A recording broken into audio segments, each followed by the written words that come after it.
Welcome, everyone. Welcome to our today's class with Sriram. It's about art and science of giving feedback. Before Sriram introduces himself, because I'm facilitating this session today, my name is Rohit. I'm originally from India, Punjab, living in the UK. I'm an agile coach. I did my certification. I did the certification last year. Actually, this year, isn't it? Yeah, this year. See, time is running out. Like I can't even see. We're nearly in end of July now. Yeah, so this year. So yeah. And before we start this class, I would like everyone to have some. I want to post some requests here. Please keep yourself on mute unless speaking to minimize distractions for everybody, because when we are in person, it's fine. But when we on Zoom, sometimes distractions happen and then no one can hear what the speaker is saying. Please raise hands if you would like to question or has any comment, and we will go by one question at one time. And camera on if possible for more emotional connection. I know it's hard, but it's just a request. And if you have any comments, please put in the chat. We will play through it during the conversation.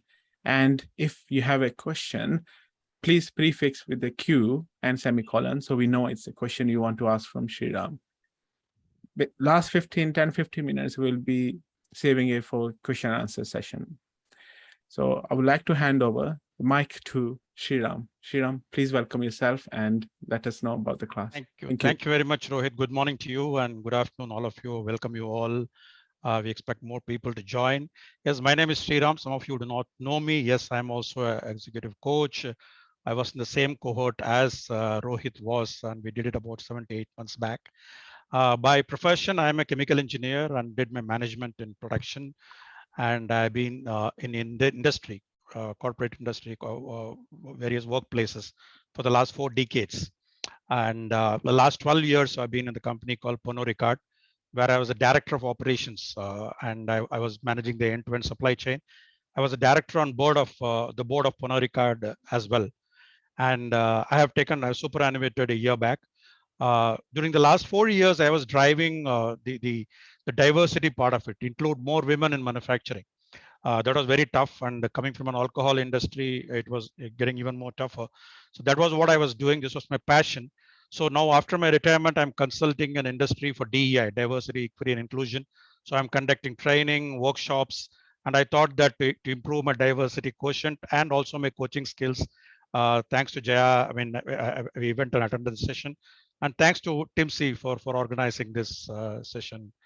Rohit, over to you. Thank you, Sriram. Thanks for your introduction. So we'd like to start with what is actually feedback, right? So how coaching is helping us to giving a proper feedback, we should say feed forward. So my first question to you, Sriram, is, does a person need prep for a feedback session?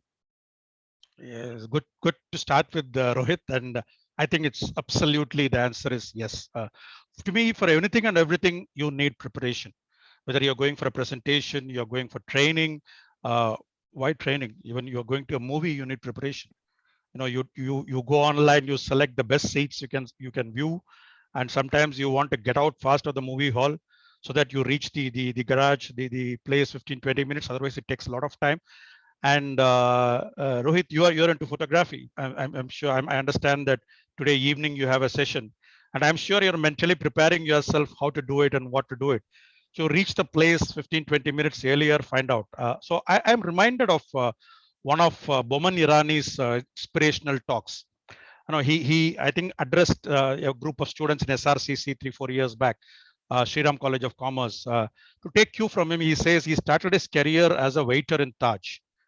And he says his mother or grandmother used to say that you have to be the best waiter in town. So he needs to prepare himself to be the best waiter. What are the various things a waiter has to do? Then later, Rohit, he was also a photographer. So he started covering various places, started that. And he would say that I have to be the best photographer in town. So he need to prepare himself in terms of how do you take the photographs? Where do you stand? If a bunch of people are standing here, he says he would be standing somewhere else and covering in order to be the best photographer, to capture the candid moments and other things. And he goes on to say that, you have to be prepared. If you're not prepared, I think you're doing a disservice to yourself. And I think that's where your integrity lacks. And to explain integrity, he says it's not about money, it's professional and personal integrity. So you will have to prepare wherever you go, and be it a feedback session, I think preparation is a must. And many times we think that it is very, very easy to give a feedback, be it annual performance or a media feedback. But several times we find that we are caught napping, and we do not know how to answer. And this is not expected from a good leader. So the homework, Rohit, is a must to answer your question. Yeah. Yeah. So as you said, like I'm actually preparing for tonight's reception. So last night I came back late for the wedding. So yeah, so prep I'm doing is from feedback from yesterday, what I need to do. Yeah. Absolutely. Good. Yeah. Thanks. So how is it difficult is to give feedback? Easy or difficult it is? It is not difficult, but at the same time, I would say, Rohit, it is not easy unless you do the preparation, unless you do the homework. Because sometimes if it is an annual, say, feedback session, annual appraisal session, the people expect that 1 hour you're going to summarize what's happened throughout the year.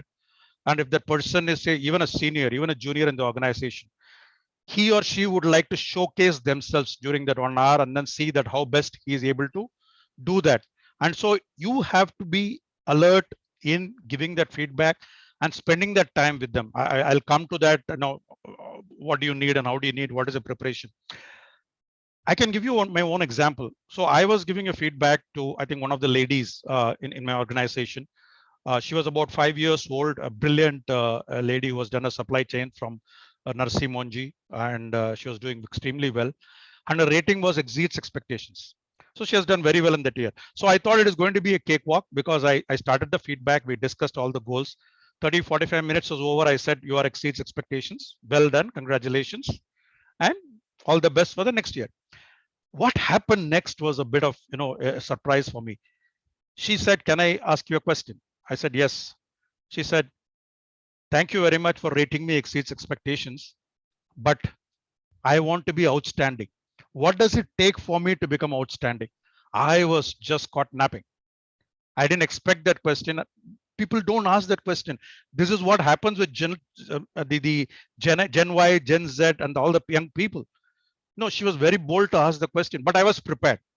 So what really happened was I said, look, okay, now it's a very good question. Let's take the HR book. The definitions of what is meets expectations, what is exceeds expectations, what is outstanding. Let us go one by one of everything. So then I said, let's take 2 of your goals and then analyze these 2 of the goals. So we took 2 of her goals and I asked her to rate. I said, she sets exceeds expectation, the first goal. Then I explained to her it is not exceeds expectation, it's actually meets expectations. Then the second goal, she said exceeds expectation. I said, actually, it is outstanding. The reason it is outstanding is go through the definition of outstanding. It says you have done something much beyond the call of the duty.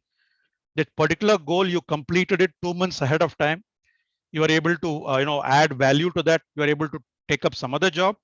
And when somebody was not available, you are able to double up and take this job and complete the job. So this is an outstanding job done.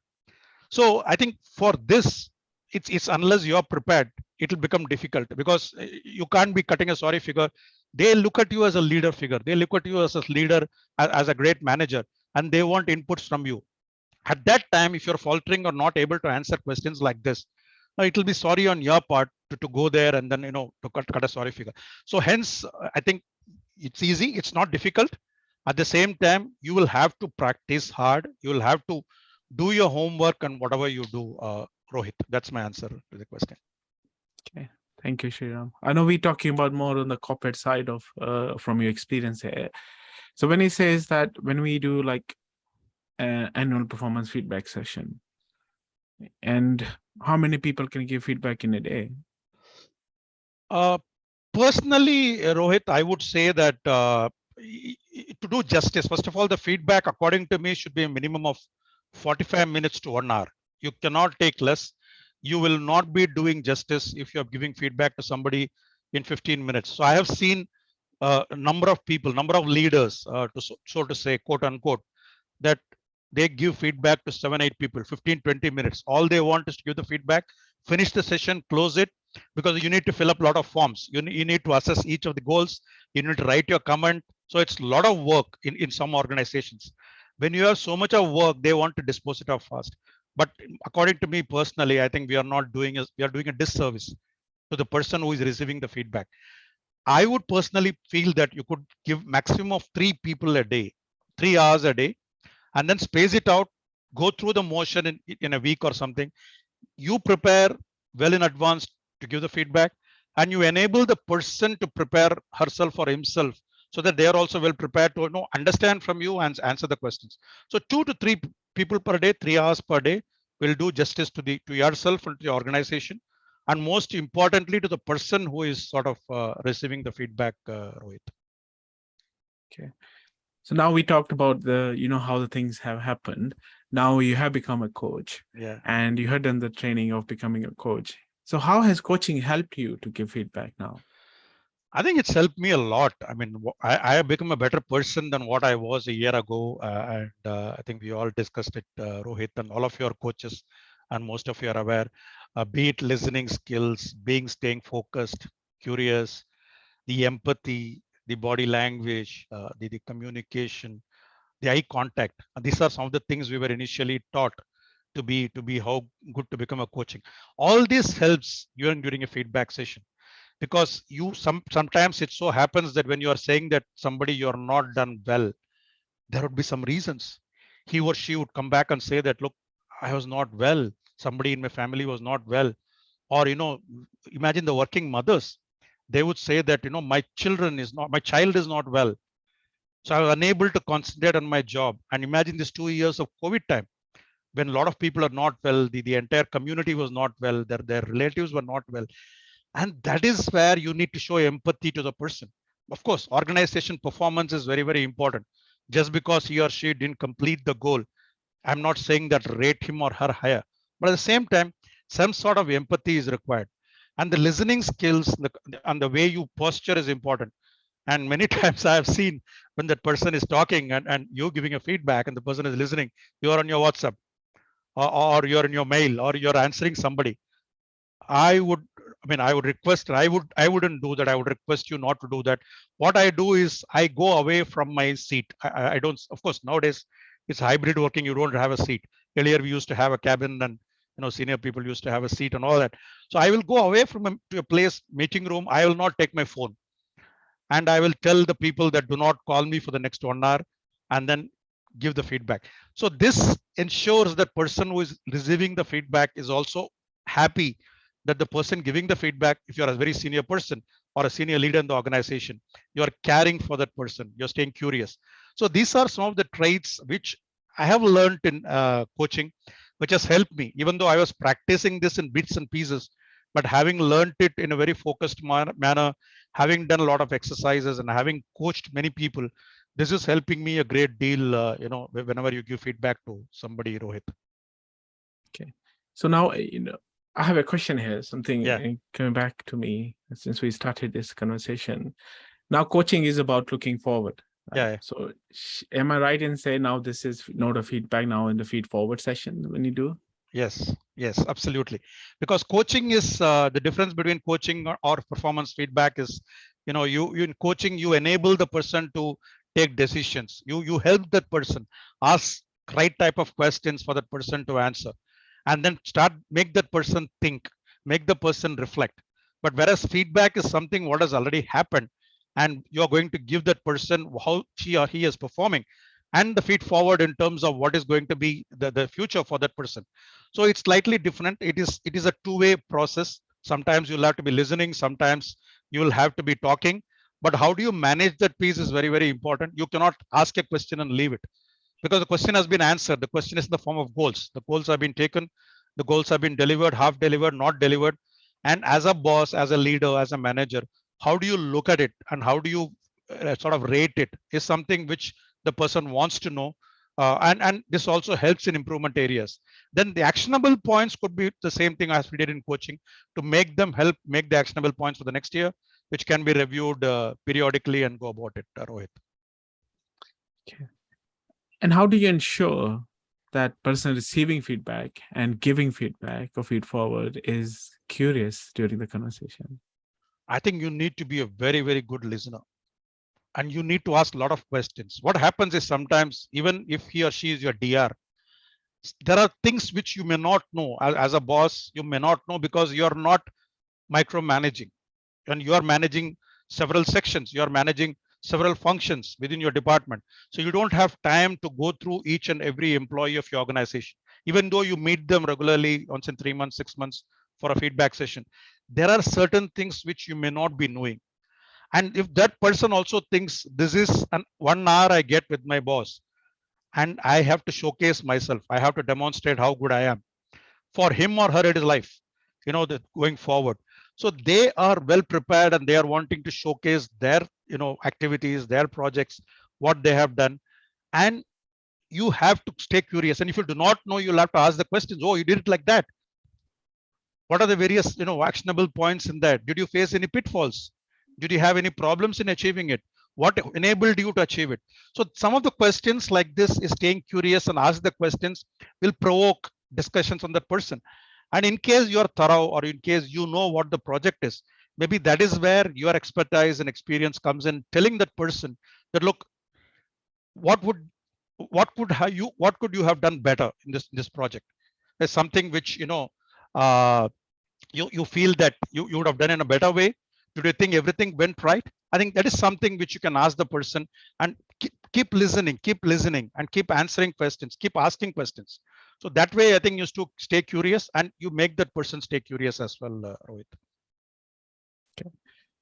The next question I was thinking as well last week, you know, when somebody is obviously, somebody is going through a tough time or not performing well, but as a leader, and how do you give an unpleasant feedback? What are the preps required? This is I think the most sort of difficult part of the entire thing. I think it's not easy at all. You need a lot of preparations for giving an unpleasant feedback. Sometimes it falls on you that you'll have to hand over a pink slip to somebody. But I think the preparations, what I'm talking about is it is done during the course of the year as well.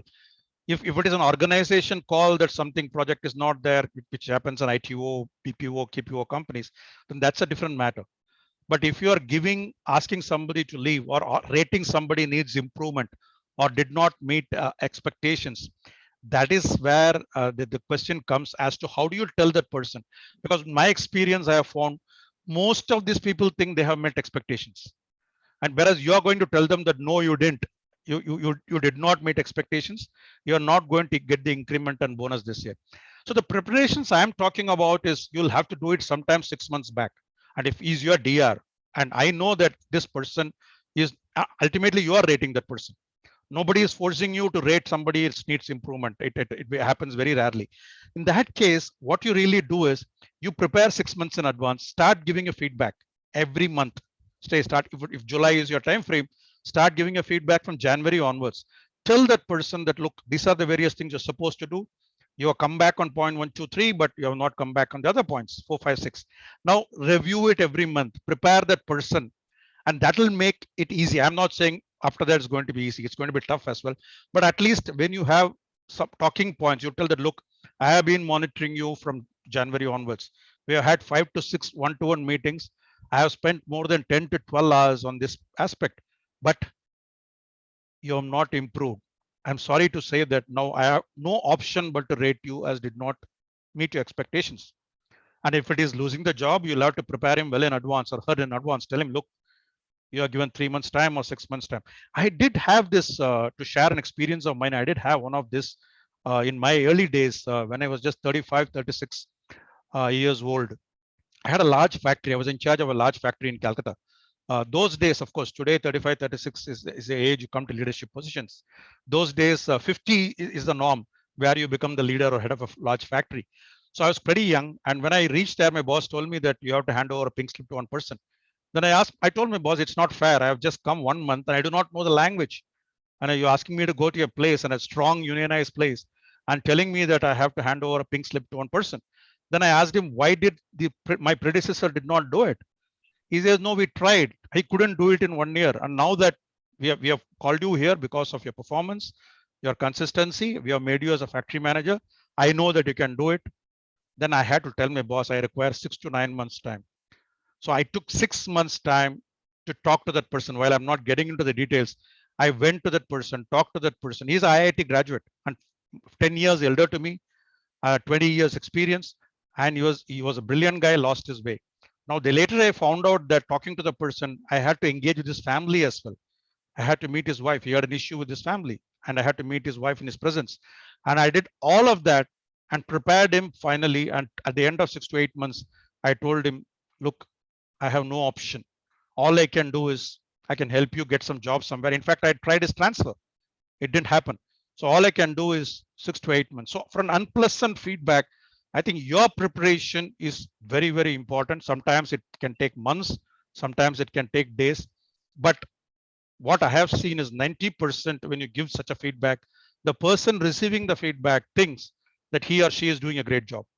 So to tell him or her that you're not doing a great job, it requires a hell of a lot of preparation from your side, Rohit.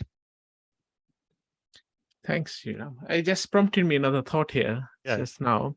You know, when you say unpleasant feedback, and obviously as a coach, we understand that it's the coachee to take the initiative, right? We are there to see that they have all the potential. Yeah. So as a coach, say has anything changed in giving that? So like, for example, it has to come from the coachee or from the employee to see, oh, I need to improve here.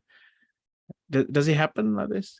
Have you experienced since then? It happens. It happens with it happens with the youngsters. It doesn't happen much with the people who are experienced. To call a person of, suppose a person of say 45, 50, 20, 25 years of experience, being coached or being receiving a feedback, telling him or her that you need to improve on these points. His mindset, he has to make his mental mindset. Unless he is going to accept that there is something wrong, then that's not going to happen. But whereas with youngsters, fairly young, I think it is a bit easy. And you have different kind of generations in the organization. And there may be, and when I was 36 and I was heading a factory, large factory, the age of our CFO was 55. So I was very scared. I mean, a person 20 years higher, I'm talking about 20 years back, 20 years aged than me. And every time I had, it was good. Every time I had to give a feedback, sometimes that, no, you're not doing this job. He doesn't take it. So I'll have to go toe his line. I'll have to toe his way. I'll have to talk to him and tell him, boy, okay, you have been doing this job in the same way. Can we look at it differently? So can you do it differently? How can you do it differently? Are there anything? Can you automate it? Can you digitalize it? Whatever, which was not very common those days. But can you do it in a different way rather than taking everything manually? It's tough. It's tough, but it comes by a lot of experience and practice, Rohit. Okay. Thanks, Sriram. Yeah. So how can we make the feed session more engaging? I think that's where the feed forward is important, Rohit. I think you need to be futuristic. One is a part of the feedback session where you give the feedback, and then you have to jump into, especially a middle management person, that what is it in is for him or her in the organization. What does the organization look in the next 5 years and 10 years? What are the various avenues for this person to grow? What are the cross-functional activities he can take up or she can take up? If you're having projects abroad, if there are opportunities, if it is a multinational company, are there places where he or she can take up this assignment? So you'll have to think about that and say that these are the various opportunities for you. 1, 2, 3, 4, and what do you want to take and how do you want to just go about it, and give him the path. And that will make him sort of, say that how you're able to make him think ahead and think 5 years and 10 years rather than today. And sometimes you have to tell that person, bro, you don't think about today. You expected and exceeds expectations. You thought that you're doing well and the management has rated you meets expectations. You have another 25 years to go. Take this as an improvement point and then, do it. And that is where a leader comes in, a coaching experience comes in to tell that person, to convince him to accept that, Rohit. So now my next question is basically on periodicity, right? And I've seen organizations now, especially here as well, they're doing quarterly goals, personal goals, individual goals and then we have feedback with our managers or leaders. So in your experience, what should be the periodicity of the feedback? You're right. If organizations have quarterly sessions, it's great. I think it's good to have. Sometimes it becomes an overkill. Many organizations have a media feedback and year-end feedback, but normal person, a person who is doing well or more than average, it's enough that you give a feedback once, twice, maximum twice, if required thrice, not more than that.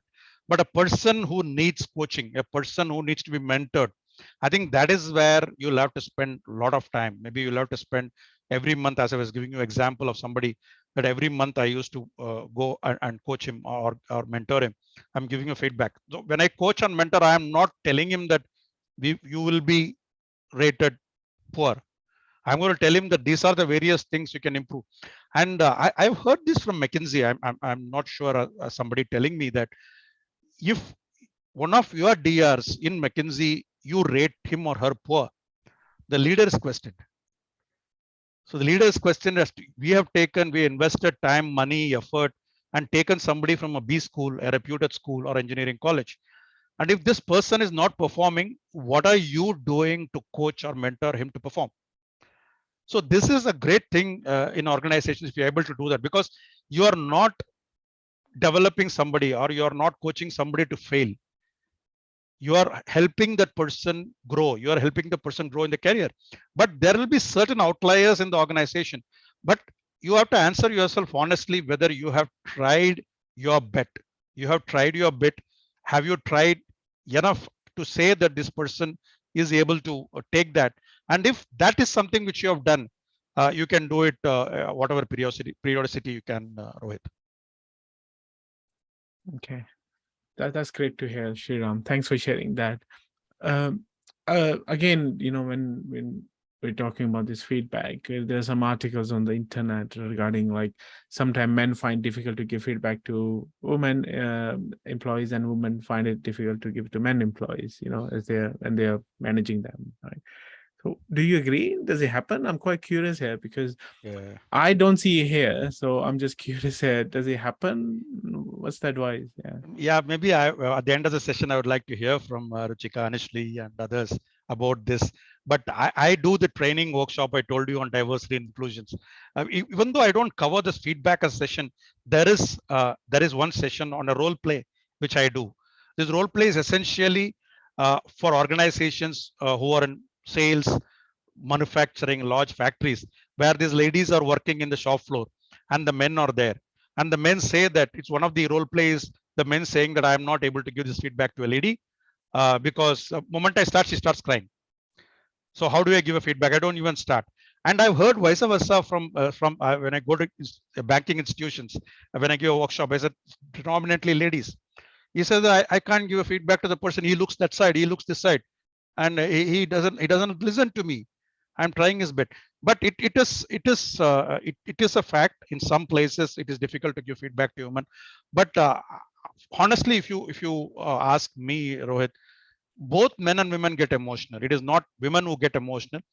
The expression or the way the women express is different from the way the man expresses. The woman may break down. She may have a tear in the corner of her eyes. That may happen sometimes in front of you. The man reacts in a different way. He'll go to his room and smash a glass, or he'll throw something or drink or something else. So everybody is emotional. So here I think the preparation is a must. So one of the preparation I would advise to these people is if you are giving a feedback to a woman, and if you feel that it is a difficult feedback, or telling her to improve, or whatever be the reasons, the first 20-30 minutes of the session you have to make her talk. You will have to ask for the various goals and ask her to go through one by one. Even if it's take hour and a half, you'll have to ask her to go through these goals one by one and tell her that, look, what do you rate yourself? How do you rate yourself? This is something which has worked well. And sometimes when you go towards the end, she might say that, look, oh, I haven't done this well. I could have done this better. So that means she understands that she could have done this better. This happens about 60-70%. But the other 30% would still say that I have done everything. I have done everything, but I have not, I have not been rated properly. I have not been justified in rating this. I think there you will have to deal it. If it is emotional, it is emotional. I think so be it, and you take that in spirits and then give the feedback to them. Okay, we're talking about emotion. There is a question from Ruchika. I think I would like to ask here, if you're okay, Sriram. Yeah, right? sure. So how to handle those situations where things get emotional? Also, should we do the feedback session at a neutral place, like outside office, to avoid such situations? Absolutely. I think Ruchika, good question. I have taken that person out. I had to inform a lady, and that lady has got married. She went on a family. She came from maternity break. She after 2 years, and I had to tell her she was not doing well. They were not sacking her, but I had prepared her through my HR BP in telling her that you have not met the expectations. This was the organization goals and whatever be the problem, and prepared her. She knew it was coming. So I took her to a cave nearby. I went to a Starbucks where I used to work in Gurgaon. I took her there, spent about hour and a half, and told her that various bits. She did break down. She was emotional. She did break down, but being a common place, it helped because being in a room and being in outside, you don't do as much. And then I explained to her. I started telling her, and there I started telling her how good she was 3-5 years ago. She has been in the organization for 5 to 7 years, and she has not been doing well in the last 2 years. How good she was in the first 5 years. What are the various things she did? I took notes, even though she was not reporting to me. Then I took notes. I said, these are your strong points. These are the various things. Then I started inquiring about the family. I started inquiring, do you have a support of your husband? Do you have a support of your in-laws? You're working. There was no problem with her working or going back. And I understood that she had the support, so the personal side was not a problem, but something was lacking, which she was not able to come out. And I said that I'll be monitoring you, I'll be mentoring you every month, and she will be in a position to come to me every month. I'll spend 2 hours either inside or outside, inside the office or outside the office. And then we went on with the session, and then after which I think it became fairly okay. Even though she was emotional, uh, I think she was fairly okay and took it in a stride, saying that a lot of improvement needs to happen. I hope, Ruchika, I've answered your question. Yeah, you actually did. I think a lot of times what we see, especially, is people go emotional, Yeah, and the reaction instead of the response comes very spontaneously. It gets very tricky. yeah, I mean, I have seen people like throwing and just tearing off the letters, just correct, stomping the table or blah blah correct, blah. So it is very difficult. correct. But sometimes it works. If you feel it is going out of control, you say, we are not going to have it today. Let's have it after 2 days. You can postpone. Don't give that letter. You postpone the session, because the person also know it is coming. And many times this is not secret in the organization. Somebody leaks it from somewhere and tells you that something is going to happen today. So you postpone the session after 2 days, give them sufficient notice. That cooling off period also helps sometimes to reduce the emotions. But yeah, you'll have to handle it as a leader. I think these are something you handle it, you learn and you grow with it. Yeah, there is no playbook. I think you keep Yeah, practicing, you do role plays to handle such situations. I think. Yeah. absolutely, absolutely. You. Thank you, Ruchika. And it brings back to the coaching thing, right? We don't be judgmental, just see the potential, help them, support them. Yeah. Okay. So my next question is actually on the, does the person giving feedback or ask feedback about him or her to the person receiving feedback? It's a great question. I think it's true, Rohit, and I do it, and I would advise all of you to do it. The reason why is you have reached a leadership position, and your hierarchy in the organization is quite big. You're a senior leader. Sometimes you sit in the board. Sometimes you sit in the executive committee meetings. So you're beyond the organization. Sometimes it goes into your head saying that I'm perfectly right. But that is where the big difference between a manager and a leader. So a leader has to be people friendly. And if you have to be people friendly, sometimes, and the age, what it was 10 years ago, 20, 30 years ago, 25 years ago, I mean, honestly, I didn't know how to operate a laptop. I learned Excel at the age of 30, 35. Somebody taught me, some youngster came and taught me, I'll teach you Excel. And I learned iPad 10, 12 years back. Somebody had to come and teach us, how do you operate an iPad? How do you do it digitally? So these are some of the things we learned in the hard way. But if I think that I am the boss, I am the superhuman person, and it doesn't happen. I have to unlearn and then learn. So every session, irrespective of the person whom I am giving the feedback, sometimes it is N-1, N-2. Sometimes you have to give skip level feedback also, because it escalates and comes back to you. I ask him or her my feedback about me. Many times in Indian conditions, they don't say, because they don't want to tell it in front of a boss. But I have had feedbacks from people. And to be honest with you, Rohit, somebody has told me, you don't listen. So years back, boss, you don't listen. You interrupt us. I realized that, subconsciously it's a bias I have. Just because I'm a boss and I want to make my point, I don't interrupt. Then I noted down and put it in front of my table and said, listen more. And then every time there is a team meeting, 6 or 7 people sitting, I said that I actually put somebody to monitor how many minutes am I speaking.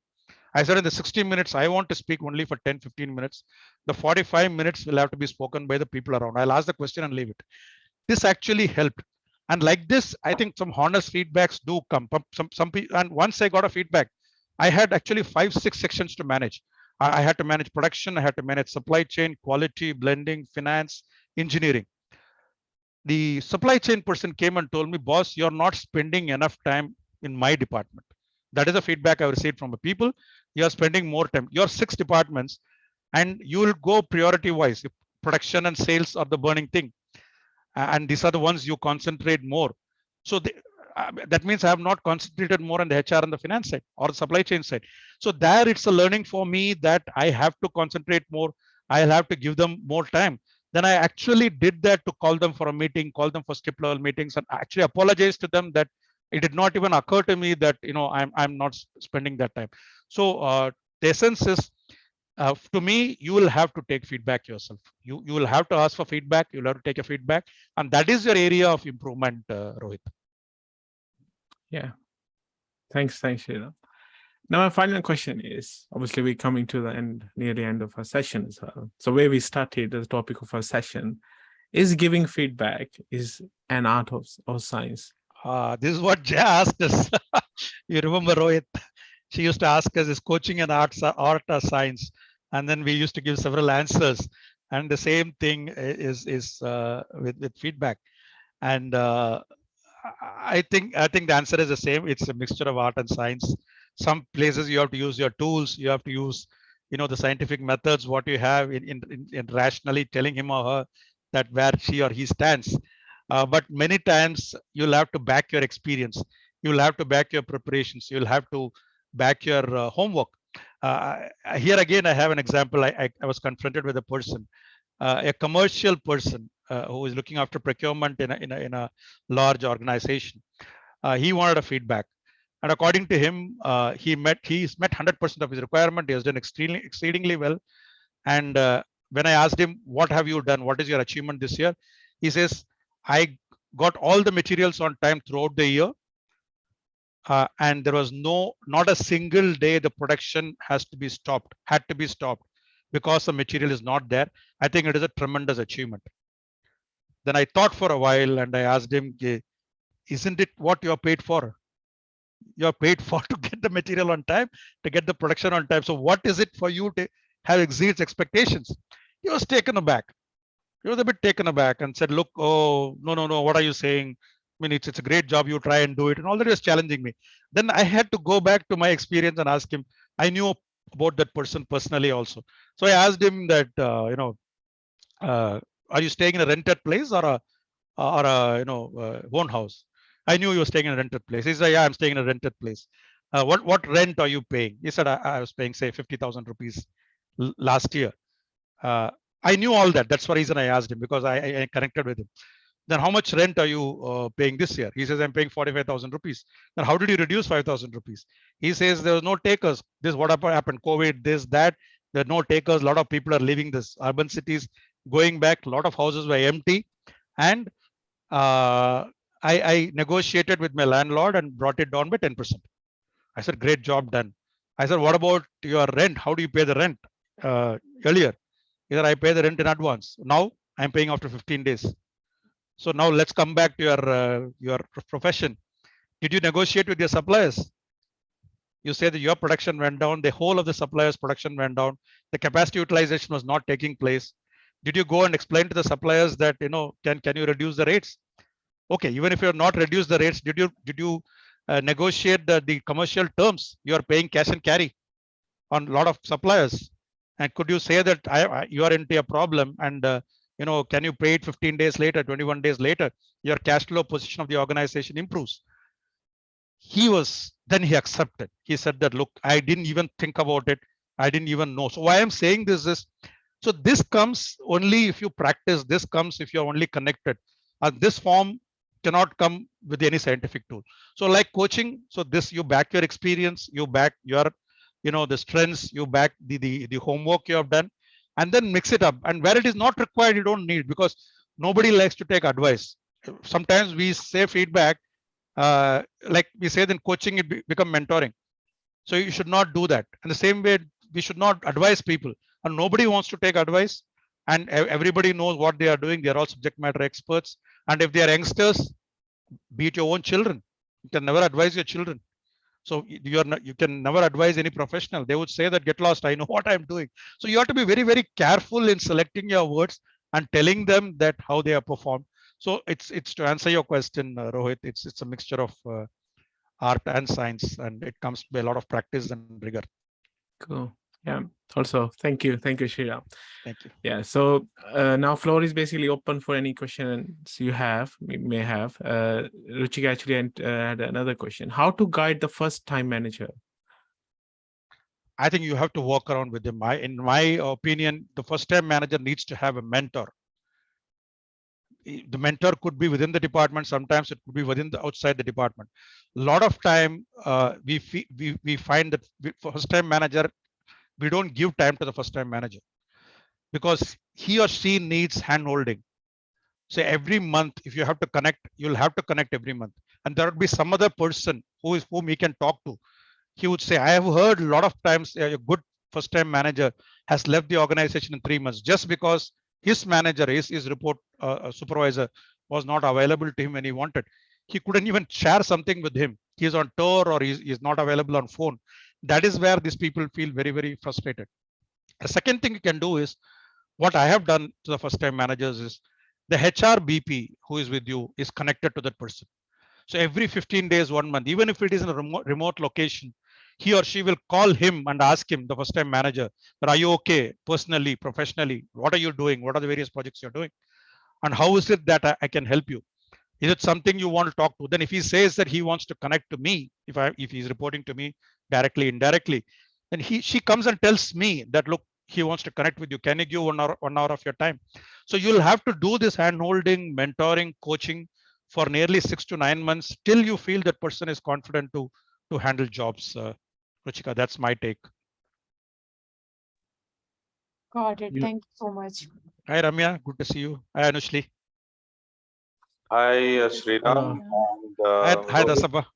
Dasappa here. I think Great. her name is showing as Anushli because I joined through the link she has sent. Oh, great. First of all, thank you so much, both of you. It was a very enriching, discussion, and learned quite a lot.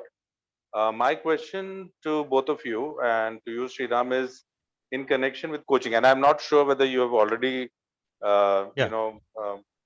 covered that, because I joined a little bit late. But in a coaching context, I had come across a situation where one of my former colleagues, I was doing the coaching with him, and he was continuously asking me for feedback about what he was doing, whether he was doing it right. And in the second or third session, he was more particular in asking me whether what he's doing is right or wrong. And he wanted a feedback whether he was doing it the right way. So, from a coaching perspective, how do we deal with this kind of situation? If you've already covered this, I'm really sorry. No, we have not covered this, Dasappa. Thank you. I'll answer. Anushli is more experienced than all of us. She could answer that as well. So what I understand the question, Dasappa, that you're coaching that person, but after about 3 or 4 sessions, he's continuously asking the feedback. How am I doing? Have I improved or not? Yeah. In particular, after the second session, he was generally wanting my feedback, particularly because I was his boss earlier, and he was getting into a situation of asking verifying whether he was doing right. So he wanted a confirmation from him, a feedback from me, whether he was going in the right direction or not. But Okay. as a coach, how do we interpret that question, and how do we, how do we resolve that situation? I just wanted to know. Dasapam, I would draw a line, or I would say that when I'm in a coaching session, I will do what I'm required to do. The ethics of coaching is that explain to him, tell him that these are the various things I'm supposed to do. It's what I'm doing. This feedback is a session where, since I have supervised you, we can have a separate session where I can give you a feedback. There I'll remove my coaching hat. I will put my boss hat and then talk to you. So that will be nothing connected with your coaching. But in this session, if you're wanting me to do it, I will not be able to do it in this way. I will do it in the same way. And somewhere at the mentoring part does come, but the feedback is something I don't think you should be giving during a coaching session. Is my take. So what you're saying is, in a coaching conversation, we should stay away from feedback. Correct. Correct. Okay. And then have a separate session, say as a boss, do it. Honestly, yes, over to you if you have something to add.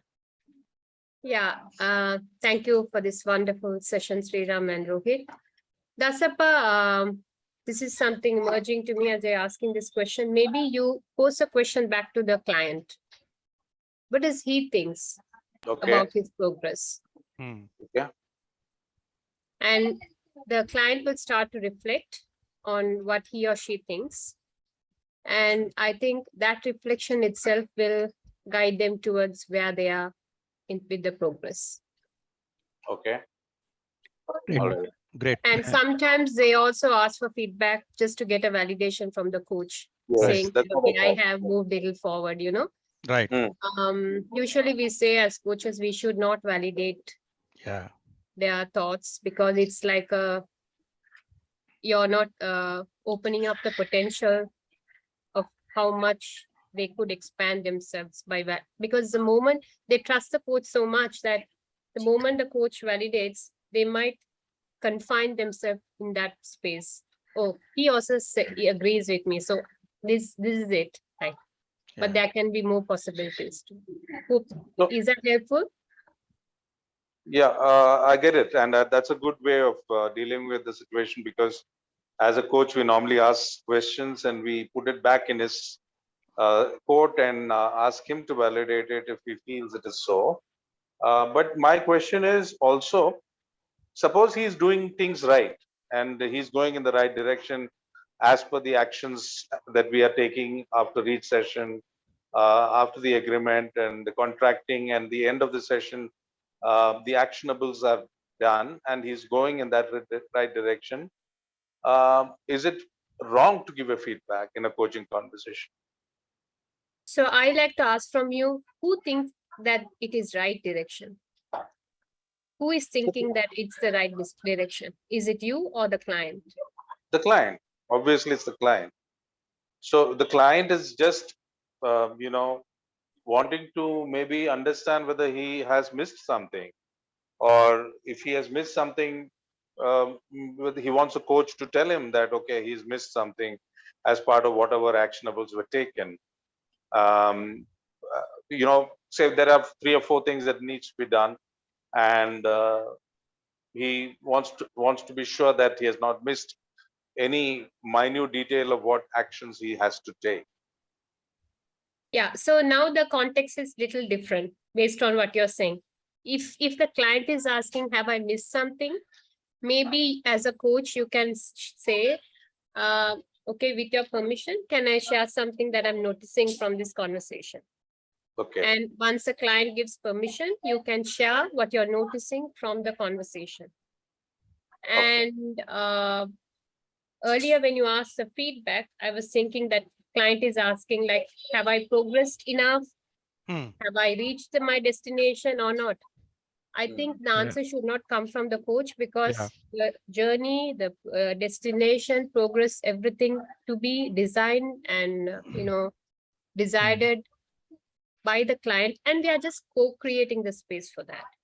Right. And also, in case the actionables and whether he's missed anything or not, we could also put it back and say, what were the actionables that you had agreed on, and make him maybe review that.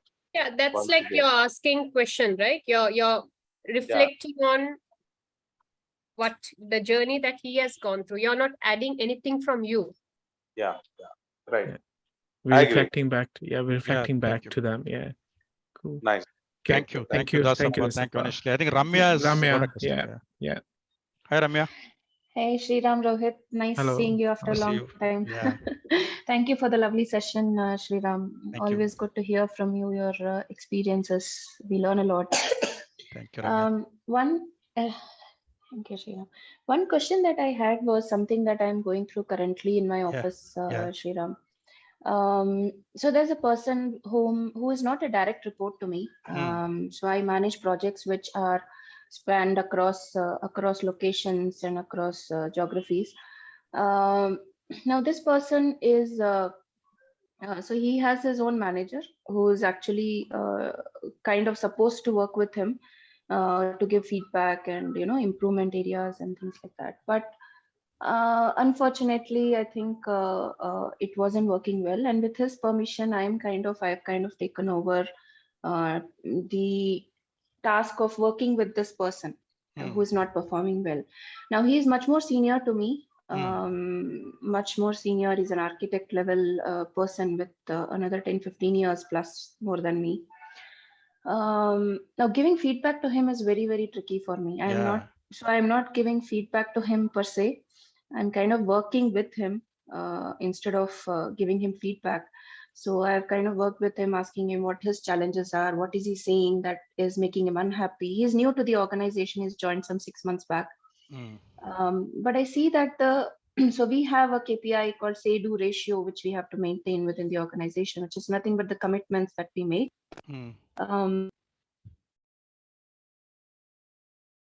You're on mute, Ramya.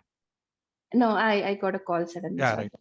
So he is not able to maintain the say-do ratio of even the smallest of things that we are seeing, So his manager has spoken to him multiple times and then he escalated and went into all those directions. Now, my concern with him is I am working along with him. But what is happening is he agrees to everything. He creates his own action plan. He agrees to everything. He says, yeah, Ramya, I'll work on this. You're right. We should probably do this, do that. But unfortunately, again, the say-do ratio is a problem. Whatever actions he comes up with, nothing is being actioned on. Okay. So it is big, and he is very humble. There is no emotion. There is no drama. There is nothing happening. He's working very, very in a very matured way with me. So we have had 2 sessions so far, 2 discussions to check the progress, check the actions. And I'm also taking feedback from his manager, his own team members, not directly, but in a way that doesn't offend him. Now the problem is, despite having sessions, despite creating actions, the person is not taking actions at all. But he is in a position where he really wants to do something. Okay, he's not a person who wants to run away from the problem or is taking in a very matured way. I'm in a fix. I don't know what to do next. A tough situation. But there are 2 things which I see, Ramya. One is you are doing a manager's job. Actually, it's a manager who should be doing the job, giving a feedback, managing this person. You are doing the manager's job. And somewhere I can read when I'm not able to see your face. There is a lot of empathy that is coming in. More than empathy, some sympathy is also coming in. That is naturally built. So that is where I think this is something which we have to put aside in the organization. Well, I understand that this person is very good, very humble, and he is accepting everything. But if you have given him a set of goals and you are working with him, and the manager is also working with him, if somebody is also working with him, if he is unable to perform all this in a given period of time, and 6 months, you said maybe another 6 months, and then he's not fit for the job. There, I think you will have to get over that empathy part and tell him, prepare him, saying that you're not measuring up to it. And if you are going to spend your time for the manager and his reportee, that means it sucks 2-3 hours of your time every day, average, I'm saying. And it takes a lot of your time, where you must be delivering. You have your own deliverables across, and you're managing a big portfolio. So there you will have to tell him that I don't have so much time to give you. In spite of that, I'm trying to work around with you. And if this doesn't happen within 6 months time, there's no option but to go. That is where I think you should remove your the sympathy hat and then allow that person, because I clearly see that he is not fitting into that role or job. The other thing we can do is let him, I don't know whether he's gone through the induction, the 6 months induction, and go to say ratio and all that. How is it calculated? How is the induction being done? And ask him speak to the various other managers. If he's reporting to you, the other departments, other managers, if he speaks, and he gets a fair understanding about the organization, performance, culture, everything. And then so he is able to appreciate the differences, what is happening. And despite that, if he's not able to do, I think that's where you should put a line and say that, it's not good. And Thank you, Sriram. on Sriram, top of just that, a point I wanted to make. Dasapa here, may I? Yeah. I just Uh, wanted to ask, is it also, I don't know, Ramya might have done that as well. Is there a discussion on what his challenges have been in not accomplishing his goals or actionable at least? Yeah. Yeah, yes. kind of the support, Sorry, because sorry guys, sorry to interrupt, guys. Yeah, so time is not with us today because Abhyuda have another session. Yeah. Why not we take this offline in our group? Sure, done. Definitely. Thank you. Let's do it. Thank Sorry, you. I am the facilitator today. Sorry, we have to be on time today, Yeah. respecting everyone's time. Thanks, Thank you, Sriram. Dasapa. Wonderful session. We Thank we you can so all- much, Sriram. Thank you, Ramya. Thank you, Rohit. Thank you, and thank you Sriram. for Thank you. joining, and thank you, Timsi. Thank you very Thank much. you. And thank you, Ruchika, for sitting through. And Thank you, Sriram, and Thank thank you you so Rohit much. so much for this insightful session for all the coaches. thank you. Thank you so much. Thank you very much. Thank you, Thank Timsi. you. Thank you Thanks. all. Bye. Bye-bye. Bye everyone. Bye. Bye, Bye. everyone.